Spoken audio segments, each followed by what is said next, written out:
Some men conquer the world. Others inherit it and must prove they deserve it. In 1605, the Mughal Empire stood at its height.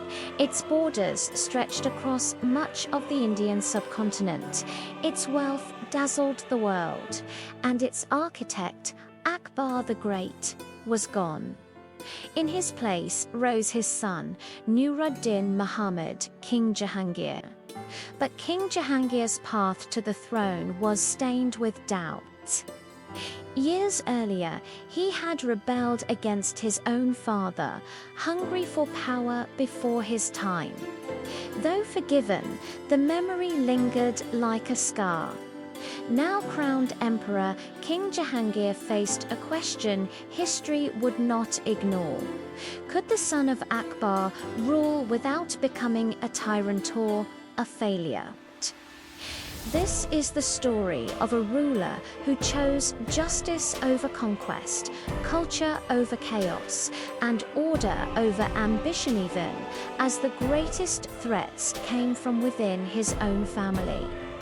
When Akbar died, the empire did not collapse, but it held its breath. King Jahangir ascended the throne in 1605, fully aware that many doubted him. Courtiers whispered. Nobles remembered his rebellion. Enemies waited for weakness. The crown he wore was heavy with expectation. To secure his rule, King Jahangir moved swiftly. He rewarded loyalty. He punished open defiance.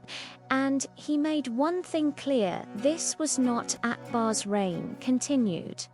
This was King Jahangir's rule. Yet inside the palace walls, the emperor carried a quiet fear. What if he was remembered only as Akbar's son? To survive, King Jahangir would need more than authority. He would need legitimacy. King Jahangir understood something crucial: empires are not held by armies alone. He declared himself the guardian of justice. Outside his palace, he installed the legend king airy chain of justice, physical chain anyone could pull if they believed they had been wronged. No guards, no officials, only the emperor himself. It was a bold promise and a dangerous one. Every tug of the chain challenged King Jahangir to live up to his word, to judge fairly even against the powerful. Under his rule, Akbar's administrative system remained strong. Corruption was punished. Order was maintained. Justice became King Jahangir's identity. But justice has enemies. And not all of them stand outside the court.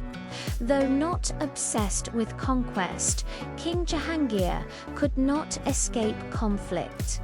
Rebellions flared, territories needed control, and the greatest threat of all came from someone he trusted: his own son. Prince Khurram, later known as Shah Jahan, rose in rebellion, driven by ambition and impatience. Father and son stood on opposite sides of power. The empire trembled. King Jahangir suppressed revolts with firm authority, determined to preserve stability. Each rebellion reminded him of his own past defiance against Akbar. History was repeating itself, and King Jahangir stood at its center. Power does not always sit on the throne, it often stands beside it. Nur Jahan, King Jahangir's wife, was unlike any empress before her. Intelligent, decisive, and fearless, she became deeply involved in administration and court politics. Coins bore her name. Orders carried her authority. Foreign ambassadors recognized her power. To some, she was a stabilizing force. To others, a shadow ruler. Together, King Jahangir and Nur Jahan formed one of the most powerful partnerships in Mughal history, marking a rare period where a woman openly shaped imperial policy. But power shared is power questioned. While internal challenges brewed, new forces arrived from distant shores. European traders, most notably the English East India Company, entered King Jahangir's world, seeking trade and favor. King Jahangir welcomed diplomacy. Trade expanded. The Mughal Empire's global presence grew, but these encounters planted seeds whose consequences would be felt long after King Jahangir's death. Empires do not always fall by swords. Sometimes they open the door themselves. King Jahangir's true passion was not war, it was beauty. Under his patronage, Mughal miniature painting reached its peak. Art became detailed, emotional, and vivid. Nature, court life, and human expression flourished on parchment. Literature thrived, architecture refined elegance over grandeur. His court became a place where creativity was power. In an age of steel and blood, King Jahangir chose the brush and the pen. King Jahangir was complex, refined yet firm, merciful yet authoritative, curious, artistic, and deeply aware of his own flaws. He did not chase endless conquest. He sought balance. Justice was his shield. Culture was his legacy, and restraint defined his rule. He ruled not as a conqueror, but as a custodian. King Jahangir died in 1627.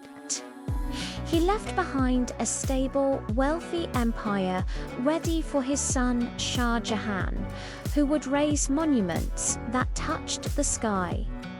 History remembers King Jahangir not for expansion, but for order, justice, and refinement. He stood between Akbar's greatness and Shah Jahan's glory, a ruler of conscience in an age of ambition.